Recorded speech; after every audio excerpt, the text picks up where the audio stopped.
अस्सलाम वालेकुम, आप देख रहे हैं गूंज। और सबसे पहले बात कर लेते हैं आज की डेवलपिंग सिचुएशन की, क्योंकि इमरान खान साहब बार बार कहते थे हमें इंसाफ अदालत ने देंगी। तो आज अदालत ने, जो इस्लामाबाद हाई कोर्ट है, उन्होंने खारिज कर दी है वो अपील जो कि दायर की गई थी पाकिस्तान तहरीक इंसाफ की बिना पे against the ruling of the election commission of Pakistan in ममनुआ फंडिंग केस। अब वो खारिज कर दी गई है। अब इसके बाद क्या मामलात होते हैं आपको पता है। सुप्रीम कोर्ट में जब ये गए थे मोहसिन नकवी के हवाले से लेके जो इंटरिम प्राइम मिनिस्टर हैं इन द पंजाब सेटअप, उसके लिए उसके खिलाफ लेके गए थे सुप्रीम कोर्ट में, उसमें भी जो उन्होंने दायर की थी उसको भी एतराज़ात लगाकर वापस कर दिया था। अब ज़ाहिर है डेवलपमेंट ये भी हो रही है कि कल रात को शेख रशीद साहब को गिल और इन पे यही इल्ज़ाम है कि ये जो जरदारी साहब का जो स्टेटमेंट दी थी इमरान खान साहब ने कि उन्होंने जरदारी साहब ने किसी दहशतगर्द तंजीम को पैसे दिए हैं और वो उनको उनको मारने के लिए, तो उन्होंने ये बात जो की थी उसको रीइंफोर्स किया था, रीइटरेट किया था शेख रशीद साहब ने। फवाद चौधरी साहब का बहरहाल 276 के बाद क्या कहना है वो भी सुन लीजिए।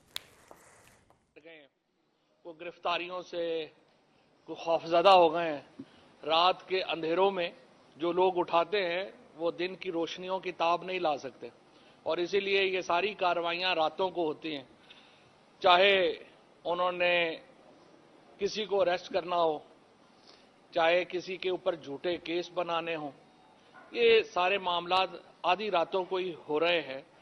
रात को फिर जब सुबह उठे तो पता चला कि इन्होंने शेख रशीद साहब के ऊपर केस बना दिया है। इमरान रियाज साहब जो हैं उनको गिरफ्तार कर लिया गया है। और खैबर पख्तूनख्वा में जहां पे इस वक्त लहू लहू है, इस वक्त तमाम जो पाकिस्तान है और ख़ुसूसन खैबर पख्तूनख्वा है जिस दुख और करब से गुजर रहा है, उसके जख्मों के ऊपर मरहम रखने के बजाय खैबर पख्तूनख्वा की बेटी शंदाना गुलजार के ऊपर गद्दारी का मुकदमा कर दिया गया। मुझे समझ नहीं आ रही क्या थॉट प्रोसेस है, ये मामला कैसे चल रहा है और कौन अक्लमंद ये मशवरे दे रहा है।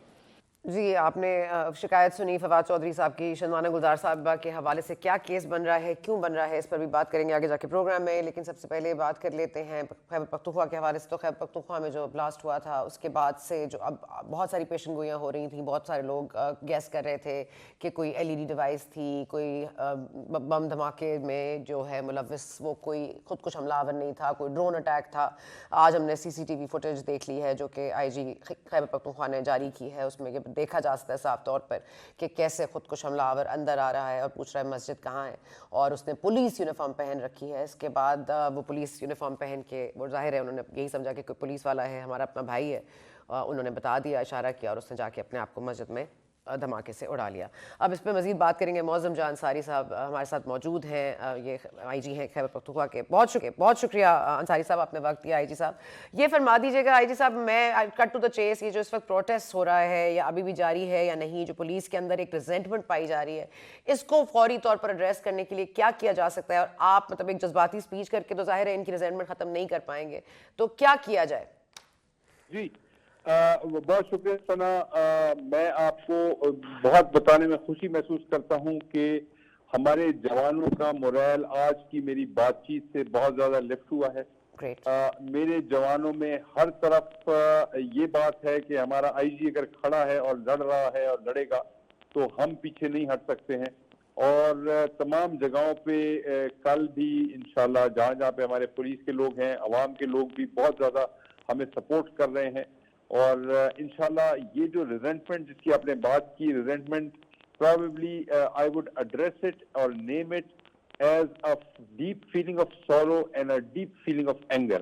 और ये जो deep feeling of sorrow and anger थी, इसको unfortunately vested interest ने अपनी तरफ ले गए, चैनलाइज किया उन्होंने नेगेटिविटी की तरफ, और उस नेगेटिविटी को प्रोजेक्ट किया गया इस तरीके से as if there is some kind of either a mutiny or some kind of protest going on, जो कि बिल्कुल गलत था। हमने पहले ऐसे लोगों को आइडेंटिफाई किया जिन्होंने व्हाट्सएप के ग्रुप्स बनाए थे। व्हाट्सएप के ग्रुप्स बनाने के बाद पुलिस वालों को उन्होंने ग्रुप्स का मेंबर बनाया, और मेंबर बनाने के बाद सादा हमारे लोग हैं, हमारे जो पुलिस के जवान हैं, मैट्रिक अगर तालीम है, रूरल बैकग्राउंड से ताल्लुक है, तो जो उनको इमोशनल अपील करता है उस इमोशनल अपील को वो समझते हैं कि yes exactly this is what we should be doing, जो कि पॉजिटिविटी नहीं है। मैंने अपने लोगों से आज बात की, 1000 लोगों से मैंने अपने दरबार में सुबह अपने प्रेसर से पहले बात की।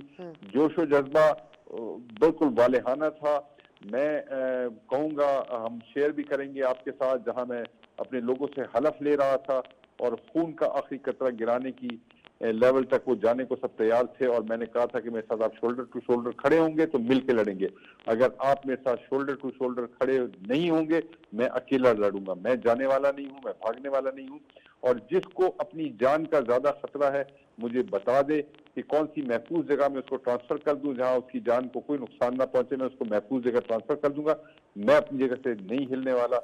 मैं इसी पेशावर शहर में हूँ और इसी सूबा खैबर पख्तूनख्वा में सारी साहब आप अपना अल्लाह ताला आपको अपने हिफ्ज़ो मान में रखिए। जरा ये फरमा दीजिएगा, क्योंकि एक ये भी तासुर दिया जा रहा है कि जो पुलिस वाले हैं, जो पुलिस के हमारी जो वहाँ पर लोग मौजूद हैं, वो ऑलमोस्ट निहत्ते हैं कि उनके पास कोई आला वेपन्स नहीं है। जो 417 अरब का रोना रोया जा रहा है कि शहबाज शरीफ साहब कह रहे हैं हमने दिए हैं 10 सालों में। आप बता सकते हैं एग्जैक्ट सिचुएशन क्या है असलहे के हवाले से? जी बिल्कुल बिल्कुल बिल्कुल गलत है जी कि जी मेरे पुलिस वाले निहत्ते हैं। मेरे सूबे में इस वक्त 60,000 से ज्यादा क्लाशनकोफ मेरे जवानों के पास मौजूद है। 1,30,000 की मेरी फोर्स है। मेरी एक वक्त में ड्यूटी जो है 8 घंटे की अगर मैं लगाता हूँ तो मेरे कुछ 40-45 हजार जवान जो है वो एक वक्त में डिप्लॉयड होते हैं। मेरे पास 60,000 क्लाशनकोफ मौजूद है और मुझे कोई मसला नहीं है। मेरे पास बुलेट प्रूफ जैकेट्स हैं, मेरे पास स्टील हेलमेट्स हैं, मेरे पास अभी रिसेंटली पिछले 2 महीने में हमारे ऊपर हमले हुए, नाइट विजन थर्मल डिवाइसेस के जरिए हमले हुए। पाकिस्तान आर्मी ने 11 कोर ने हमें इक्विप किया और इस वक्त साउथ के जो अजला हैं, लकी मरवत है, डेर इस्माइल खान है, टांक है, नॉर्थ वजिस्तान है, साउथ वजिस्तान है, वहां पे हमारे थानों को ऐसे गन्स की साइट्स दी गई हैं जिससे हम अंधेरे में अपने दुश्मन को देख सकते हैं, क्योंकि हमारे थानों के ऊपर हमले भी हो रहे थे। और अब हम इंशाल्लाह वक्त से पहले उनको देखेंगे भी सही और हम रिस्पॉन्ड भी करेंगे। सर, वो सेफ सिटी प्रोजेक्ट और फोरेंसिक लैब का बार बार जिक्र आ रहा है कि फोरेंसिक लैब नहीं बनाई अब तक उन्होंने, सेफ सिटी प्रोजेक्ट नहीं लॉन्च हुआ, तो इस पर आप क्या कहेंगे सर? जी सना देखिए, दोनों ना लिंगरिंग इश्यूज हैं, इसमें कोई शक नहीं है। सेफ सिटी प्रोजेक्ट 8-9 साल से जरूर ये लिंगर ऑन कर रहा है और किसी वजह से ये शुरू नहीं हो सका, लेकिन पिछले 6 महीने में इसके ऊपर बहुत ज्यादा हमने काम किया। हमने इसको सबसे पहले डिजाइन के लिए हमने एक फिजिबिलिटी स्टडी हमने वो करवाई है और इस वक्त जो है हमारी डिजाइनिंग का काम शुरू है फेज 1 का। हमने इसको 4 फेज में डिवाइड कर दिए और इंशाल्लाह पहला phase 1 should be on ground by June this year hopefully. Funds का प्रॉब्लम ना हुआ। 1 फोरेंसिक लेबोरेटरी जो है वो मौजूद नहीं है इस लिहाज से कि इक्विप जितनी होनी चाहिए हमारे पास है। FSL हम कहते हैं उसको, फोरेंसिक साइंस लैब, लेकिन उसके लिए DNA की फैसिलिटी नहीं है। बहुत सारे जो एडवांस टेस्ट आज के हैं वो नहीं है, तो उसके लिए जो फोरेंसिक साइंस एजेंसी या लेबोरेटरी है इसको इंस्टॉल करने के लिए वो कर रहे हैं। लेकिन हम बिल्कुल ऐसा नहीं है कि खुदा न खास्ता हम खून का सैंपल या बुलेट किस वेपन से फायर की गई या कोई शेल किस वेपन से निकला है वो हम नहीं कर सकते। वो सब हमारे पास मौजूद है। कुछ एडवांस टेस्ट हैं, DNA हम नहीं कर सकते, DNA के लिए हम लाहौर भिजवा देते हैं। और इसके अलावा कुछ जो फोरेंसिक्स हैं, फॉर एग्जांपल वेपन की और इसकी जो कंपोजिशन ऑफ एक्सप्लोसिव, उसके लिए हमारे पास नहीं है, वो भी हम भिजवाते हैं। हम बिल्कुल बेयारो मददगार नहीं है, हमारे पास है काफी कुछ है, इसमें बेहतरी की जरूरत है, इजाफे की जरूरत है। फॉर एग्जाम्पल मेरे पास पुलिस लाइन के अंदर आज भी हमने देखा कि हमारे तमाम जवानों का कोई बायोमेट्रिक का सिस्टम वहां पे होना चाहिए एंट्री का, जो कि नहीं है। वो हम लगवाना मैंने कहा है कि जहां से भी बंदोबस्त हो हम इंशाल्लाह वो लगवाएंगे। इसी तरीके से कोई फेशियल रिकॉग्निशन फीचर के कोई कैमरास होने चाहिए, वो उसके लिए भी हम सर ये सारा कुछ आप जो लिस्ट बता रहे हैं ये आप अब इंटरिम सेटअप में लगवा सकते हैं या आपको इंतजार करना पड़ेगा इलेक्शंस हो, फिर नई हुकूमत आए, फिर ये मामलात हो, या ये अर्जेंट बेसिस पे हो सकता है? सर देखिए, बात ये है कि ये जितना भी हो सकता है हम कर रहे हैं, और उसमें टाइम का भी वो है, फिर प्रोसेसेस हैं, गवर्नमेंट के प्रोसेस इन्वॉल्व हैं। गवर्नमेंट का परचेज का प्रोक्योरमेंट का एक प्रोसीजर है, उसको हम शॉर्टकट नहीं कर सकते क्योंकि हमें बाद में बड़ी परेशानियों का सामना करना पड़ता है। तो वो हम नहीं कर सकते कि मैं रातों रात कोई चीज बाजार से जाके खरीद लूं, और उसका कुछ टाइम हमें देना पड़ता है कि सप्लाई का, और उससे पहले टेंडरिंग का, और टेंडरिंग से पहले हमने शॉर्ट लिस्टिंग का, और टेक्निकल कमिटीज हैं और फिर फाइनेंशियल बिड्स हैं। ठीक है, तो यू थिंक इलेक्शंस टाइम पे हो जाए ताकि आप लोगों को भी ये जल्द से जल्द सामान मिल जाए। सर, ये आपने कहा टेररिस्ट नेटवर्क ऑपरेट कर रहा है, ये आइसोलेशन में तो जाहिर है ये शख्स नहीं आया, तो वो टेररिस्ट नेटवर्क को जो 23 अब तक अरेस्ट कर चुके हैं, उस नेटवर्क को आप डिसेबल करने में कितने हद तक कामयाब रहे हैं? और दूसरा ये, क्या आपको लगता है पुलिस फोर्स जो आपके पास है अभी, वो क्या अगर इलेक्शंस होते हैं 90 दिन में, जो अब थोड़े दिन मजीद उसमें कम हो गए, आपको लगता है कि आपकी police force on its own संभाल सकती है security situation? I'll take the second part of the question first. Okay, sir. We are available. We are ready. Whenever we are told to have to meet any challenge, election, सैलाब, polio duty, census, कोई चीज होगी, हमें कहा जाएगा कि ये करवाना है, हम करवाएंगे। Threats हैं, threats रहते हैं, threats are part of our job description. Right. हम कोई चीज ऐसी नहीं है जो हमारी जॉब डिस्क्रिप्शन से बाहर है। We have taken an oath, we'll spill our blood, but we'll perform our duty. That is not an issue at all. और उसमें आप बिल्कुल तसल्ली रखें कि सर, मैं तो तसल्ली रख रही हूँ, गवर्नर साहब को तसल्ली नहीं हो रही, तो मैंने कहा आपकी तरफ से गवर्नर साहब को भी तसल्ली करा। देखिए मैं आई वुड रिक्वेस्ट पॉलिटिक्स को मैं डिस्कस नहीं कर सकता हूँ, मैं सिर्फ अपनी जो प्रोफेशनल कैपेसिटी कैपेबिलिटी है उसकी बात करूंगा। तो me and my police are ready and available. Okay sir, आखिर में what can, I know you don't want to discuss politics because Ali Mohammad Khan साहब ने भी ज्वाइन कर लिया, I just want him to hear what you say, कि आपको क्या लगता है जो पॉलिटिशियंस हैं जो इस वक्त खैबर पख्तूनख्वा में भी मौजूद हैं या फेडरल लेवल पर हैं, क्योंकि इस तरह की बातें जो, because we hear from you, तो you it's from the horse's mouth, लेकिन वो जो बातें कर रहे हैं कि ऑलमोस्ट निहत्ते हैं, आपने बिल्कुल एक डिफरेंट पिक्चर पेंट की है। मैं सिर्फ ये जानना चाहती हूँ कि आपको क्या लगता है हमारी पॉलिटिशियंस को इस वक्त आपकी फोर्स की मोरल बूस्ट करने के लिए क्या करना चाहिए? देखिए मेरे पॉलिटिशियंस अक्रॉस द बोर्ड, मैं एक 1 मिनट एंड एक्सप्लेन कि हमारी खैबर पख्तूनख्वा पुलिस का माशरे के अंदर किरदार क्या है। Khyber Pakhtunkhwa police probably will be the only police in the country which has an ownership within the society. Politicians across the board, PMLN, PTI, ANP, JUI, People's Party, every political party, every political leadership, वो सारे के सारे हमें own करते हैं, respect करते हैं, proudly हमें हमारे साथ मिलते हैं, बैठते हैं, काम करते हैं, कोई हुकूमत हो। और मैंने भी हमेशा, पुलिस से भी हमेशा समझाइए, we are not servants of any political party or any government whatsoever. We are the servants of the state. State के अंदर एक लॉ है, उस लॉ की इन्फोर्समेंट की जिम्मेदारी हमारी है। और अभी भी मुझे सपोर्ट आ रही है, मुझे पीटीआई की तरफ से भी सपोर्ट आ रही है, मुझे पीपल्स पार्टी की और पीएमएलएन और एएनपी की तरफ से सपोर्ट आ रही है, मुझे हर तरफ से सपोर्ट आ रही है।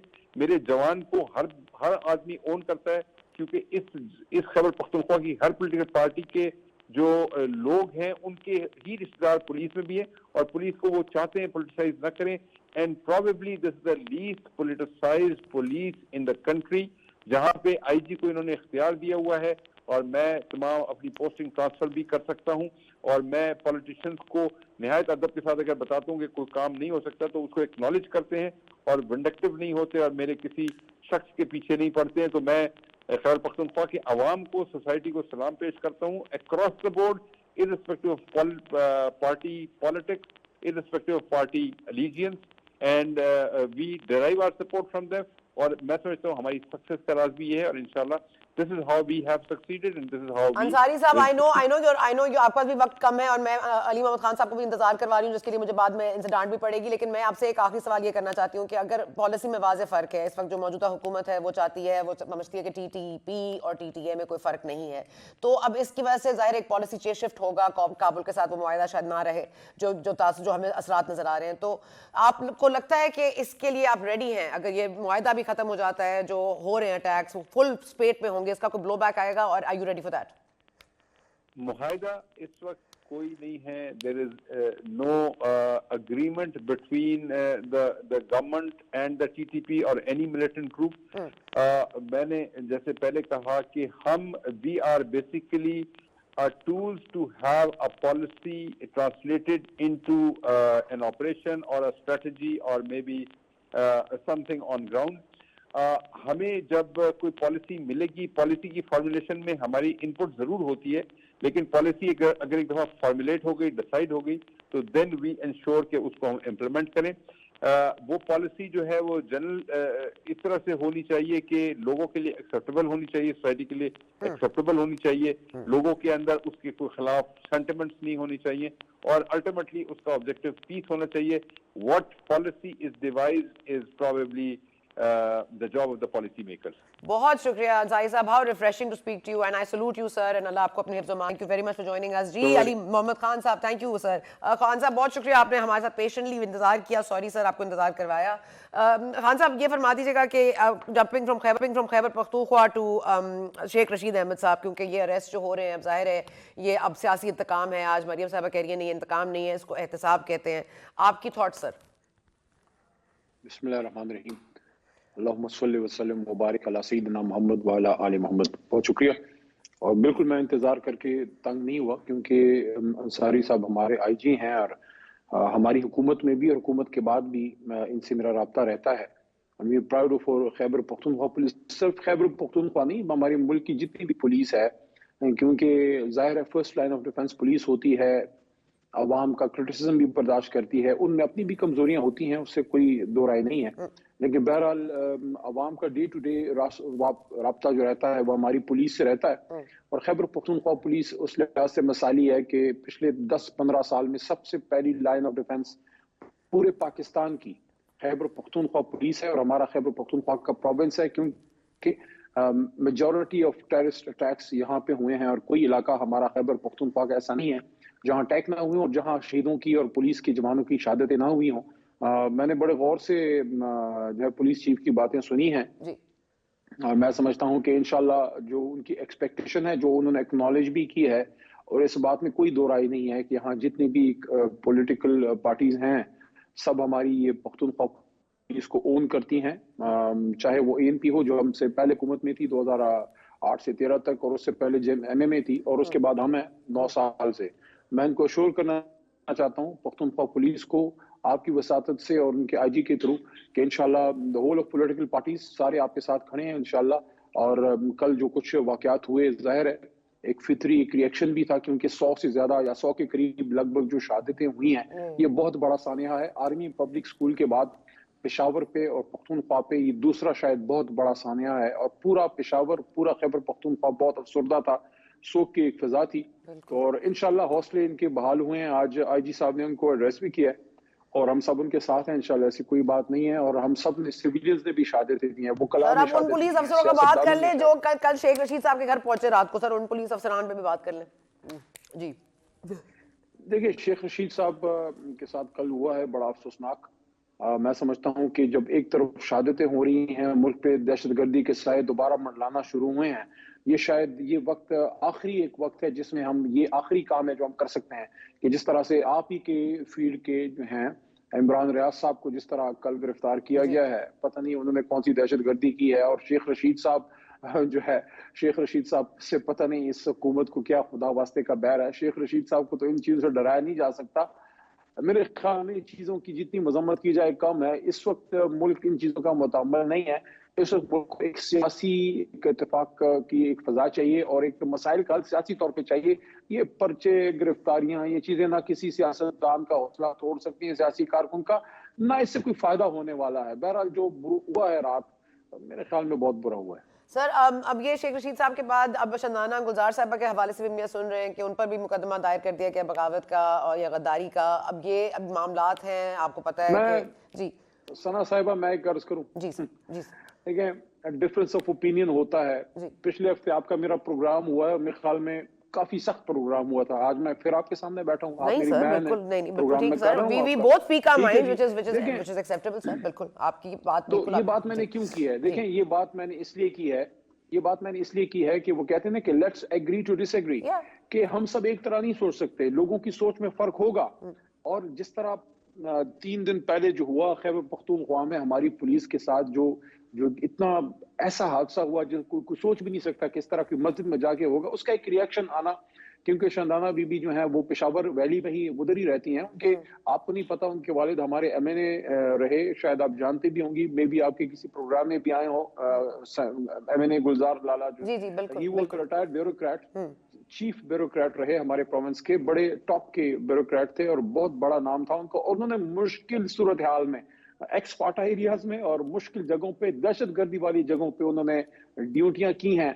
तो उनकी अब गुलजार लाला की बेटी को उनकी वफात के बाद उसको गद्दार कहना और उस पर गद्दारी के पर्चे काटना, मेरे ख्याल में ये बहुत ही नामुनासिब है। इस पे एक अफसरदगी भी है और इस पे एक लोगों को इसके खिलाफ एक रिएक्शन भी है कि यार ये क्या, ठीक है उन्होंने बातें की हैं, अल्फाज के चुनाव में एहतियात करनी चाहिए, लेकिन हर किसी पे गद्दारी के पर्चे। देखें, मुझे एक बात बताएं, मैंने भी थोड़ी देर पहले भी एक प्रोग्राम में एक्सप्रेस पे बात की, उसमें खुरम दस्तगीर थे मेरे साथ रहमान नजर के प्रोग्राम में, वहां भी मैंने ये बात की, आपके प्रोग्राम में भी कर रहा हूँ कि देखें जेलम की जो सरजमीन है ना, जेलम की, जेलम गद्दार पैदा नहीं करता, जेलम वफादार पैदा करता है जो लड़ते हैं पाकिस्तान के लिए, बॉर्डर पे भी लड़ते हैं, सियासत में, पुलिस में भी।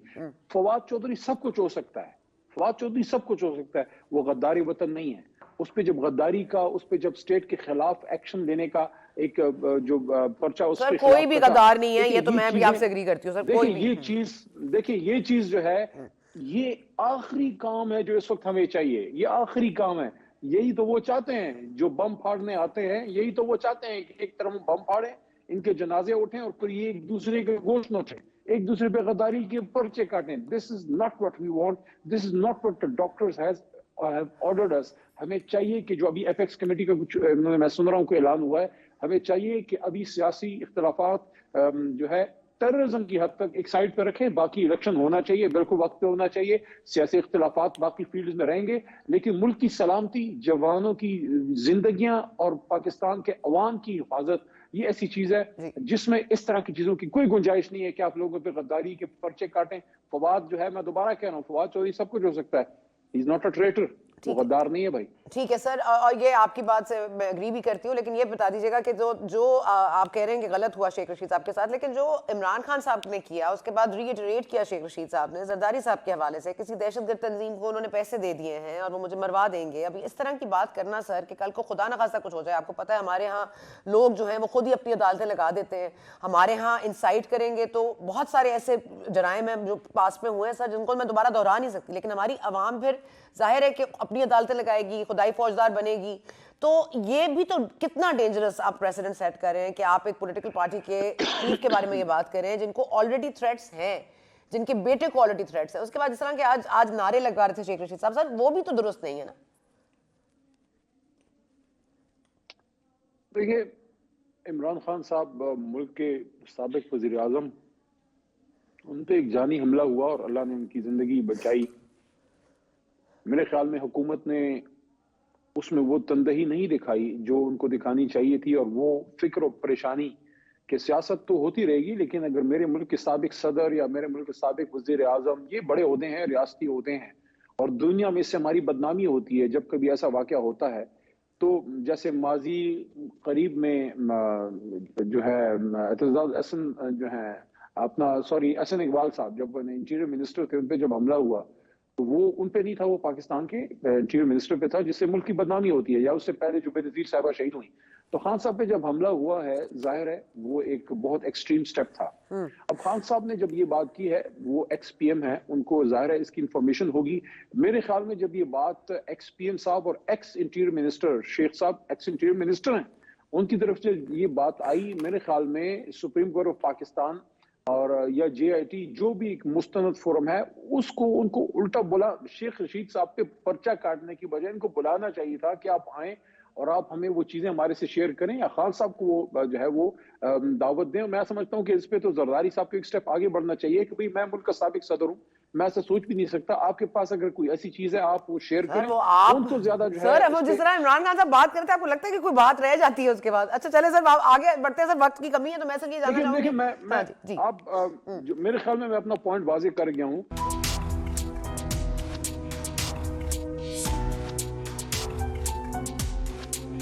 And welcome back. अगर आप हम प्रोग्राम देख रहे थे तो आपको पता होगा कि we suddenly went into darkness, क्योंकि पावर ब्रेकडाउन के असरात हम पर भी होते हैं। जी, अली मोहम्मद खान साहब हमारे साथ मौजूद थे। अली मोहम्मद खान साहब, लास्ट बात हो रही थी कि जरदारी साहब सदर हैं साबिक, वो बैठ के बात कर सकते थे, वो उनको पर्चा कटाने की जगह, लेकिन सर आपको ये नहीं समझते कि वो नेशनल टेलीविजन पे इस तरह से इल्जाम धरने के बाद कोई जगह नहीं रह जाती बातचीत की? नहीं नहीं, देखें जगह तो हमेशा रह जाती है बातचीत की। सियासत तो नाम ही बातचीत का है और मसाइल का हल, आखिर को at the end of the day हम सारे दुश्मन नहीं है, हाँ जी सियासी इख्तिलाफ है। जी मैं समझता हूं कि जरदारी साहब को एज एन एक्स प्रेसिडेंट, जब उन्होंने देखा भी है कि उनके मुल्क के वजीर आजम जनाब इमरान खान साहब पे हमला हुआ, तो एक तो मैं एक चीज वैसे भी फील की है कि जो हमारा सियासी कल्चर है उसमें रवादारी मरवत तो कुछ बदनाम की रही नहीं। मैं ये नहीं कह रहा ना, मैं ये 2-3 प्रोग्राम में मैंने ये बात की भी है, मैं पार्टी की तरफ से ये बात नहीं कह रहा, मैं अपनी तरफ से कर रहा हूँ बिल्कुल कि ठीक एक स्पीकर कस्टोडियन होता है हाउस का। अगर स्पीकर की सरकर्दगी में तमाम पार्टियों का एक वफ्द जाके साबिक वज़ीर आज़म का हाल पूछने चला जाता कि आप पे हमला हुआ है और हम सब इस हमले की हद तक इस दहशतगर्दी के खिलाफ आपके साथ हैं, लेकिन ये चीजें नहीं होती। फजल रहमान साहब के पार्टी के बड़े सीनियर आदमी हैं, मौलाना गफूर हैदरी साहब पे 2017-16 में भी अटैक हुआ था बलूचिस्तान में, मैं गया था फजल रहमान साहब के पास। सर, लेकिन आपको ये याद होगा कि जब मैं आपकी बात से एग्री करती हूँ, लेकिन खान साहब, आपको याद होगा जब खान साहब, इमरान खान साहब गिर गए थे, उनकी कमर पे चोट आई थी बिटवीन द पॉलिटिकल कैंपेनिंग, तो नवाज शरीफ साहब गए थे उनसे मिलने के लिए, तो ये इनमें रवादारी उस जमाने में गए थे और उसको सबने अप्रिशिएट किया था। बहरहाल coming back to the point, Zardari साहब को इस पे एक स्टेप आगे बढ़ के अपनी एक सफाई देनी चाहिए थी कि भाई अगर इतना बड़ा इल्जाम मेरे पे कोई लगा रहा है तो उनको कहना चाहिए कि भाई आपके पास कुछ है, मेरी तरफ से ऐसा कुछ नहीं, आप बताएं कोई चीज है मैं आपका शक दूर करता हूं। मतलब शक दूर उसका कैसे? काउंटर एफआईआरस नहीं है। चले, ओके, उसका यू एंड आई कैन 2 बजे उठा के चले, you and I can choose to disagree on this, ठीक है। मैं इस पे अली खान साहब ये बताइएगा, क्योंकि कबल इस वक्त इमरान खान साहब को बहुत कुछ पता चल जाता है, वो कह रहे थे मैं डिस्क्वालीफाई हो जाऊंगा या डिस्क्वालीफाई करने की कोशिश की जा रही है, क्या वो कोशिश कामयाब होती दिखाई दे रही है? क्योंकि आज जिस तरह से उन्होंने अपने कागजात नामजदगी भी एक सीट के हवाले से वापस लिए हैं और मोहसिन लगारी साहब उस सीट से लड़ेंगे, तो क्या हम ये नतीजा अखज़ कर सकते हैं कि डिस्क्वालिफिकेशन जो टेक्निक थी या कोई स्ट्रैटेजी थी वो कामयाब होने जा रही है? देखें, अगर आपने इमरान खान को डिस्क्वालीफाई कराना है, किसी की फरमाइश है आपसे, मतलब कोई किसी की फरमाइश है, किसी की ख्वाहिश है कि कप्तान को बाहर करें, तो फिर मेरे ख्याल में सियासत को खत्म करें, फिर कुछ और करते हैं। ओके, ठीक है। मुल्क के सबसे पॉपुलर लीडर को अगर आप सियासत से बाहर करेंगे तो फिर सब कुछ कर सकते हैं। सियासत फिर किसी नहीं, लेकिन डिस्क्वालीफाई तो नवाज शरीफ हुए, लेकिन सियासत से दूर तो नहीं हुए ना, अभी भी फैसले वही करते हैं, उनकी पार्टी तो लगा दें। नहीं, मगर मैं कह रही डिस्क्वालीफाई तो नवाज शरीफ भी होते हैं, पार्टी खत्म तो नहीं हुई। मियां साहब का सुप्रीम कोर्ट में केस चला सर, आपका भी मुझे लग रहा है वही एंड ना हो जाए। आज इस्लामाबाद हाई कोर्ट ने तो पिटीशन वापस कर दी है। स्कैंडल था जो दुनिया में निकला था, सिर्फ मियां साहब नहीं, बहुत से लोग उसकी लपेट में आए थे।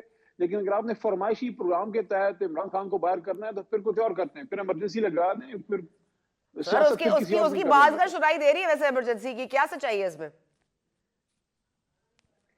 मेरा नहीं ख्याल, अच्छा, मेरा नहीं ख्याल कि कोई ऑप्शन हमारे पास इसका है। एक ऑप्शन है सना बुच्चर साहिबा, वो है let's go towards the next election peacefully without causing any trouble to the system, और एक इलेक्शन में अवाम के पास अरे कराची के बल्दियाती इंतखाबात में तो फैसला नहीं हो पा रहा, वो धांधली के बंद कमरों में फैसलों का नतीजा आपने देख लिया। सर, बंद कमरों का नतीजा देख लें, बल्दियाती इंतखाबात का भी नतीजा देख लें कराची में। ओके, अली मोहम्मद खान साहब, that's all the time I have for, thank you so much for joining अस। हमारे जी आसिफ किरमानी सब सेनेटर हैं VMLN से, मेरे लिए बहुत मोहतरम है, बहुत शुक्रिया किरमानी साहब, आपने हमारे लिए वक्त निकाला।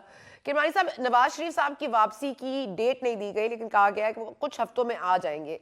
ये जो वेट एंड वॉच वाली स्कीम है, इसको लोग डिफरेंट चीज़ों से इसको मवाजना कर रहे हैं, आपके नज़दीक क्या वजह है डेट ना अनाउंस करने की? बिस्मिल्लाहिर्रहमानिर्रहीम, शुक्रिया सना बीबी। Thank you. देखिए, मैंने जैसे अर्ज किया कि आज तो क्लियर कर दिया उन्होंने, मरियम बीबी ने भी, और मैं हमेशा ये कहता आया हूँ कि नवाज शरीफ साहब जो हैं उनकी जो वापसी है वो 2-3 चीज़ों से मशरूत है, जिसमें नंबर 1 तो जाहिर है उनको अपने डॉक्टर्स की क्लियरेंस भी चाहिए, जिसको NOC कह लें, नंबर 1। नंबर 2, कि पार्टी भी ये महसूस करती है कि कब उनको आना चाहिए, और एक प्री मैच्योर उनको बुला लेना या पोस्ट मैच्योर, एक टाइमिंग बड़ी है ना सियासत में। नंबर 3, इसका फैसला खुद नवाज शरीफ साहब ने भी करना है। तो लेकिन आज मरियम के बयान के बाद मैं समझता हूँ कि जैसे उन्होंने कहा चंद हफ्तों की बात है, तो आई थिंक के मीडिया सर जल्द पाकिस्तान वापस आएंगे। ठीक है, किरमानी साहब ये फरमा दीजिएगा कि अब मामलात जो हैं वो आप देख रहे हैं कि किस तरह से इंतकामी कार्रवाई को एहतसाब भी कह रही है मरियम साहिबा, लेकिन ठीक है वो एहतसाब इमरान खान साहब की हद तक तो समझ आता है कि ममनुआ फंडिंग केस पहले से जारी था, वो अभी नहीं बनाया गया, ताज़ा नहीं बना। लेकिन अब ये जो सर शेख रशीद साहब हैं, चाहे वो जो भी कहते हो, बुग़्ज़ रखते हो, वो ठीक है, हम उनसे डिसएग्री भी कर सकते हैं, उनको नापसंद भी कर सकते हैं, लेकिन सर आपको लगता है इस तरह रातों रात कार्रवाई करना वाकई ये आइन और कानून इसकी इजाज़त देता है? सर ये भी इसमें मैं बड़ा क्लियर हूँ इस मामले में। जी सर। देखिए, इंतकाम, मैं बुनियादी तौर पर मैं मुंतकिम मिजाज लोगों के और इंतकामी सियासत के सख्त खिलाफ, क्योंकि इससे पाकिस्तान का बड़ा माजी में भी नुकसान हुआ है, क्योंकि हमने तो भुगता ना, खसूसन 4-4.5 साल इमरान खान साहब के सिवाय ने इंतकाम की सियासत के तो किया कुछ नहीं, कोई गरीब की रोटी की दाल की फिक्र तो की नहीं, गरीब तर हुआ, अमीर तर हुआ। आज हम जहाँ खड़े हैं ये तो 4 साल की तोहफे हैं जो हमें मिल रहे हैं। हैविंग सेड दैट, देखिए ये हमें तय कर लेना चाहिए, आज तय कर लीजिए, आप अपने प्रोग्राम में तय कर लें कि क्या इस मुल्क में आइन और कानून की कोई रेट रखनी है या नहीं रखनी। मैं जब बात कर रहा हूँ आपसे तो जाहिर है मेरा एक जहन है और मेरा जहन जो है वो कमांड करता है मेरी जुबान को, तो मुझे तो तोल कर अपना 10 दफा सोचना चाहिए कि मैं क्या बात कर रहा हूँ। जब हम जज्बात में आकर, गुस्से में आकर, क्योंकि 32वीं किस्म में जो सियासत है, जो एक असूली इख्तलाफ होना इसका नाम है, वो तो जाती दुश्मनियों में बदल गई है और इसका सिरा भी इमरान खान साहब को जाता है। तो जब हम बात करते हैं तो हम जज्बात में इतना बह जाते हैं कि हमें एहसास नहीं रहता कि हम रियासत के खिलाफ बात कर रहे हैं या हमारी गुफ्तगू से हमारा दुश्मन क्या फायदा उठा सकता है। अब आप खुद देखिए, आपने शेख रशीद की बात की है, आपकी नजर से वो गुजरी होंगी वीडियो जब उनको गिरफ्तार करने गए और जिस किस्म की गलीज लैंग्वेज उन्होंने यूज की, क्या ये मैसेज दिया जा रहा है। और फिर पुलिस ने उनको बुलाया, सॉरी मेरा जरा गला नहीं ठीक है, ठीक है। पुलिस ने उनको पहले बुलाया था थाने कि आइए, आकर आप जरा हमें एक्सप्लेनेशन दीजिए, वहां तो वो गए नहीं। तो अब पुलिस क्या करे, एक कंप्लेनेंट है, एक एक्यूज है, एक एफआईआर हो चुकी है, द मैटर इज सब जुडिस now, let the court decide. अगर शेख साहब जो सर वो आज भूख हड़ताल की कॉल दे चुके हैं और अभी इमेजेस आ रही है कि वो सिगार पी रहे हैं बैठ के जेल में, सर ऐसे ठाट से वो बैठे हैं कि मतलब वो मैं अगर इजाजत जी तो अगर ये अब कोर्ट को डिसाइड करने दें, ठीक है। अगर कोर्ट समझेगी कि वो बेगुनाह है तो उनको छोड़ दिया जाएगा, लेकिन कम अज कम इंसान को बात करते हुए कोई ऐसी बात नहीं करनी चाहिए जिससे कि रियासत के खिलाफ एक कोई तासुर उभरता हो। हमें अपनी बातचीत में बड़ा मोहतात होना चाहिए। ठीक है सर, आज फवाद चौधरी साहब ने एक और जो बात की है वो जाहिर है कि ये दाग नहीं धुल रहा कि एस्टैब्लिशमेंट आपको लेकर आई है या आपके साथ खड़ी है या आपको सपोर्ट कर रही है, या क्योंकि वो कह रहे हैं उन्होंने आप तीनों का जो बोझ है, फजल रहमान साहब का, जरदारी साहब का और शहबाज शरीफ साहब का या नवाज शरीफ साहब का, उन्होंने अपनी कमर पर लाद लिया और कमर दोहरी हो गई है। तो अब कमर दोहरी हो गई है और इस तरह की बातें अगर होंगी तो ये दाग तो नहीं धुलेगा कि एस्टैब्लिशमेंट। और आज मरियम साहब खुद कह रही है कि हमारी हुकूमत तो 28 जनवरी के बाद हमारी हुकूमत है, उससे पहले तो सरपरस्त बैठे थे इमरान खान साहब के लाड उठाने वाले। तो सर ये फिर उनके हाथ उस वक्त भी बंधे थे और आज भी बंधे IMF के हवाले से, तो ना मईशत को ठीक कर सके ना आप इमरान खान साहब को सेट कर सके। अब आपको जो टाइम फ्रेम मिला है बीच में, और अब क्योंकि जाहिर है असेंबलियां तोड़ दी गई हैं तो अब रिट नहीं है वहां पर PTI की अपनी, तो जाहिर है उनको इस तरह से फिर कार्रवाइयों का निशाना बनाया जाएगा। लेकिन ये बात सर के हाथ बंधे हुए थे, तो फिर हाथ बंधे हुए थे उस वक्त भी मसलियत पसंदी थी, अभी भी हम नहीं कुछ कर सकते, ना महंगाई से जान छुड़ा सकते हैं ना इमरान खान साहब से जान छुड़ाई जा सकती है, तो फिर आए क्यों थे सर? देखिए, अब आए क्यों, हम एक आईनी तरीके से एक अदम एतमाद इमरान खान साहब के खिलाफ लाई गई, जो एक आईनी एक राइट है जिसमें आइन में दर्ज है, अदम एतमाद के जरिए उनको भेजा गया। पिछले 4 साल जो 2018 का इलेक्शन था, आप देखिए कि जिस तरह इमरान साहब को इस कौम पर मुसल्लत किया गया और एक सुहाना ख्वाब दिखाया गया, एक अच्छे भले चलते सिस्टम को जो डिलीवर कर रहा था, महंगाई कंट्रोल में थी, IMF के साथ हम अपना रिव्यू मुकम्मल प्रोग्राम 2016 में कर चुके थे और कोई ऐसा इशू नहीं था, कोई शॉर्टेज, फूड शॉर्टेज नहीं तो थी। सर सच तो आप ही को पता है ना आपके साथ ये क्यों हुआ, आपकी हुकूमत को। मरियम साहिबा भी पूछ रही है कि किसको तकलीफ हुई और क्यों तकलीफ हुई, तो मैं ये जानना चाहती हूँ कि किसको तकलीफ हुई और क्यों तकलीफ हुई, नाम लेना सर। हाँ, क्या हुआ था? तो नाम तो लिए उन्होंने। अच्छा, नाम क्या तो- लिए सर? हाथ, आंखें और कान, आंखें और कान का जिक्र है, देखिए नाम तो बस खा गई हो। मियां साहब ने इसकी निशानदही अपने गुजरांवाला के जलसे में कर दी थी, ठीक है, इसलिए वो बड़ी क्लैरिटी उन्होंने दी थी। ठीक। आज लोग बात करते हैं जो, तो क्या आप बताइए कि मरियम का या नवाज शरीफ के साथ जो जुल्म हुआ, पनामा से भी बात की गई आपके प्रोग्राम में मेरे मोहतरम दोस्त अली जी। ने, मुझे बताइए पनामा में तो नवाज शरीफ का नाम तक नहीं था।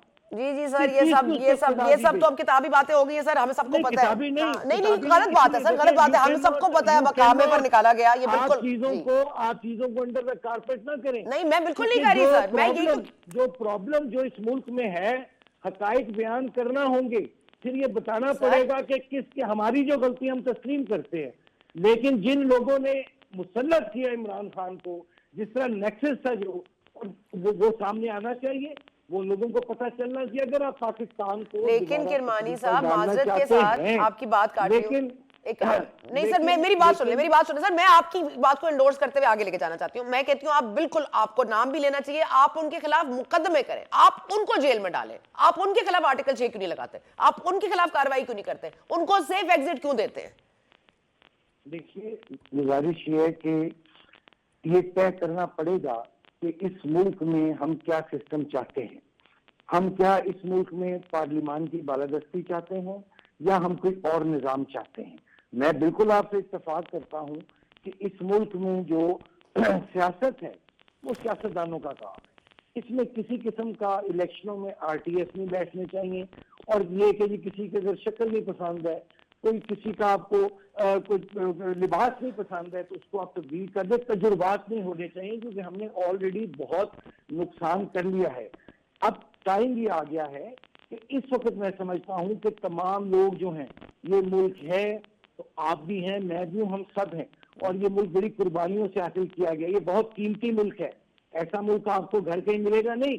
कायद आजम आपको हिंदुस्तान से यहाँ ले आया था, अब कहाँ जाएंगे आप खुदा ना खास्ता।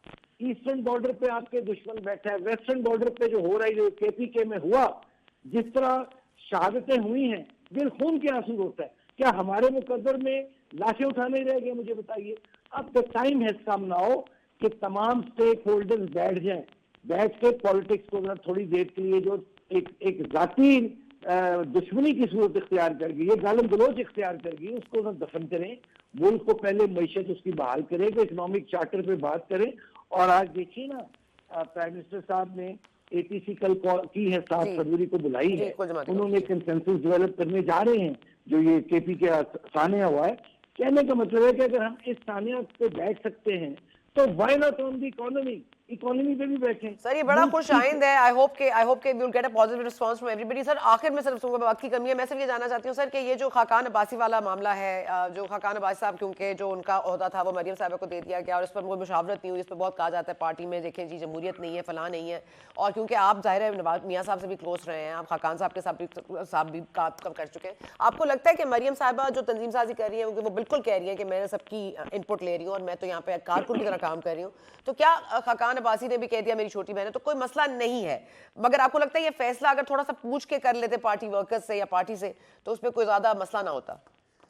देखिए, ये पार्टी के कायद नवाज शरीफ साहब ने और सदर ने अपने रुफका से मुशावरत के साथ किया। अब मुशावरत हर एक से नहीं हो सकती, लेकिन मैं आपको इसमें ये आखिरी बात आपको अर्ज कर दूं कि पार्टी के जो कायद है वो नवाज शरीफ साहब है, लीडर नवाज शरीफ है, और चाहे शायद खाकान अब्बासी हो, चाहे मरियम बीबी हो, शहबाज साहब हो, या मैं हूँ एक आम कारकुन, लीडर हमारा नवाज शरीफ है, हम उसकी क़यादत के नीचे हैं सारे। इसलिए ये कोई ऐसी इशू नहीं है।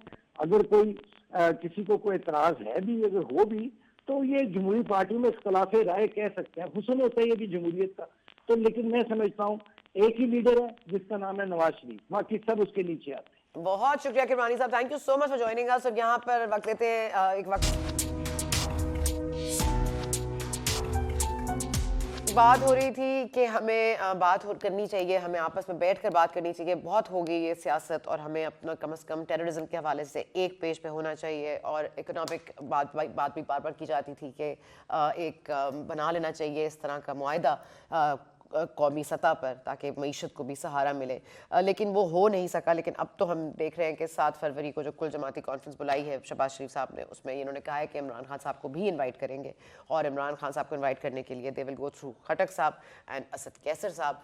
अब आई होप कि इमरान खान साहब will be the bigger man and step in, क्योंकि ये मुल्क का और अवाम का मामला है, इसमें सियासत नहीं होनी चाहिए। ऑन दैट नोट, आपने जिस तरह से IG खैबर पख्तूनख्वा के जो जज्बात थे आज वो जिस तरह से उजागर हुए हैं, और वो जो उनकी एक एनर्जी नज़र आ रही है पुलिस फोर्स की in Khyber Pakhtunkhwa, that gives a lot of energy to us.